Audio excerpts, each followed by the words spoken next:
Hey guys, what is going on? Captain Chunk here. Today's a good day, you guys. Today is my girlfriend's 21st birthday, and yes, that means it's basically my 21st birthday because I can get whatever the fuck I want. So that's pretty awesome. Um, Today we're going to be talking about the time I almost got a DUI. So this is a pretty crazy story. I was shitting myself. Everyone was shitting themselves. Um, it was honestly, it was fucking scary. I'm not gonna lie. In like, if anything, if anything bad would have happened to me that day, if anything went wrong and didn't go how it happened, I could have been in some serious shit. Might not have my license today. So yeah. Anyways, let's get into the video. I'll give you some background on this. Basically, it's my friend. I'm gonna say one friend's name during this video, but it's like two groups of friends. But the one friend is Dylan, and it was his birthday. So it was his birthday, and I told him I'm 17, he's 16 at the time. He's always a year younger than me, but we always like party together and stuff. And he was always down and like had money and brought shit, you know. So he was cool to like hang out with. So it was his birthday, and someone got him a bottle of SOOOO coconut. And when you're 17 and you know you don't care about like alcohol, but like you want something that like tastes good and gets you drunk, you know. Like now I'd be like, oh, that's disgusting. Like, give me my whiskey, give me my Modelo and fucking Tecate beer. You know what I'm saying? But at the time, it was just like, holy shit, coconut vodka. That sounds fucking amazing. So, anyways, it's me and him. He has the bottle of Ciroc. I had just gotten a new bong with my girlfriend that day, so we got a bong together, and I was trying to use it. So I drive this Jeep, this Rubicon Jeep, or I don't anymore, but back then in high school, my senior year, my uncle was like, okay, if you do like good, pass your license test, everything, you can have my car for 1 year. For your whole senior year, you can have my Jeep, and it was a badass Jeep, you guys. Like, it was a nice Rubicon, let me tell you. So I like soaked that up. So anyways, I pick him up in my Jeep. We're going to pregame at my other friend's house, and he has like 4 other friends with him. And we plan to pregame there, smoke a little weed, maybe drink a little, and then go off and find some parties, which there's always parties in my town.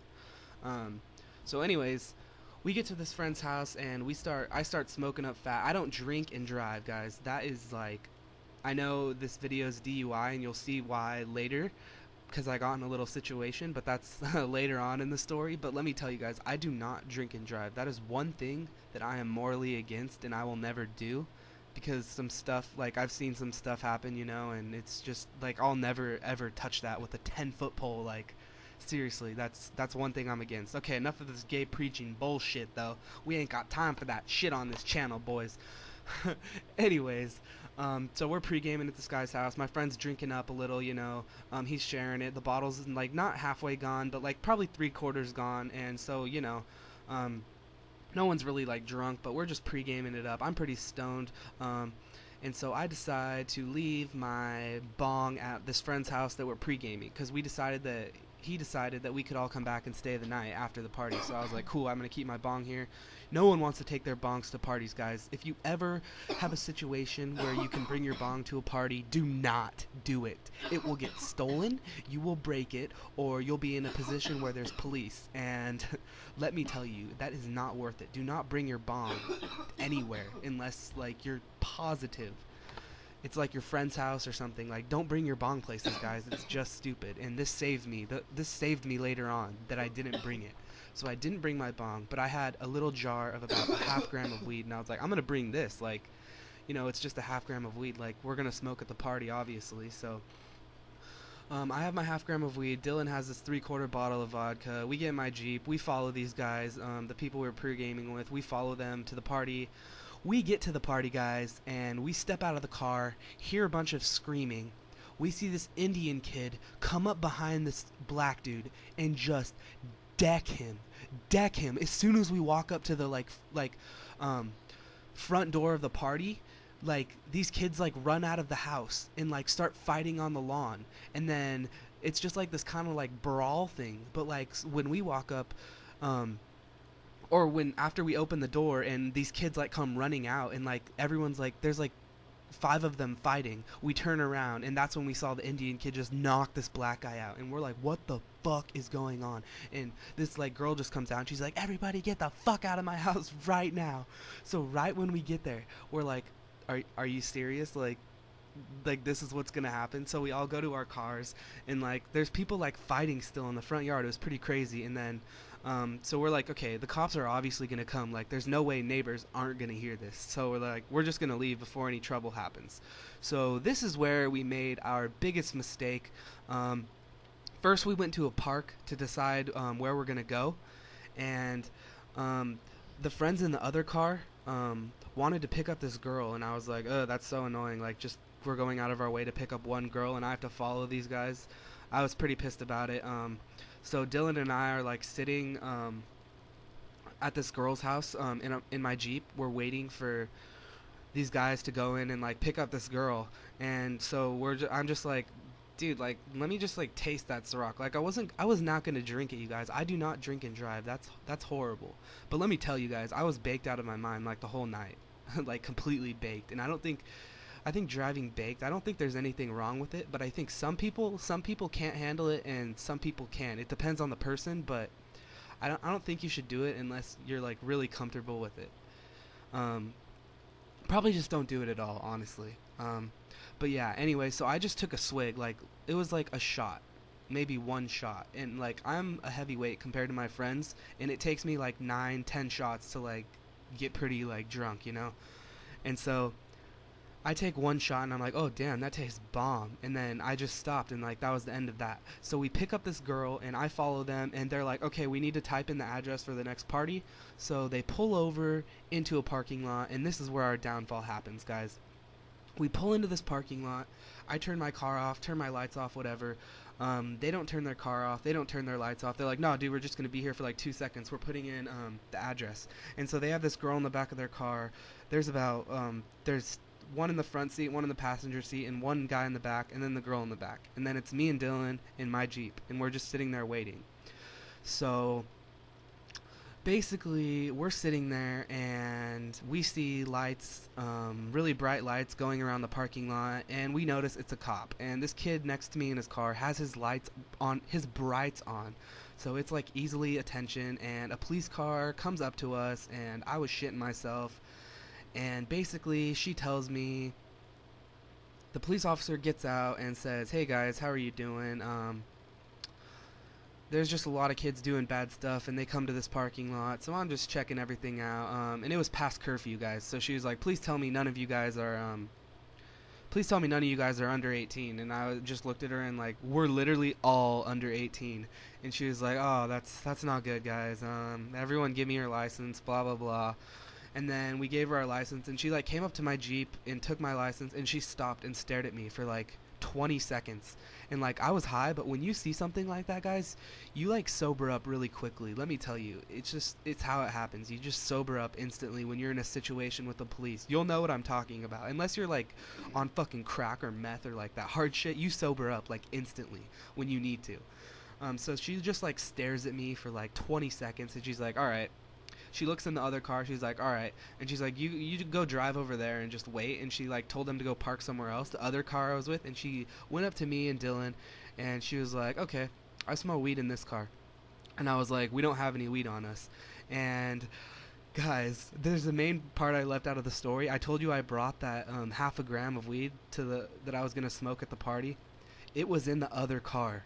It was in the other car, but there was weed, and we had smoked in my Jeep, so it did smell. I'm not gonna lie. She wasn't just bullshitting, like my car smelled like dank, but there was no weed in the car, and I didn't bring my bong.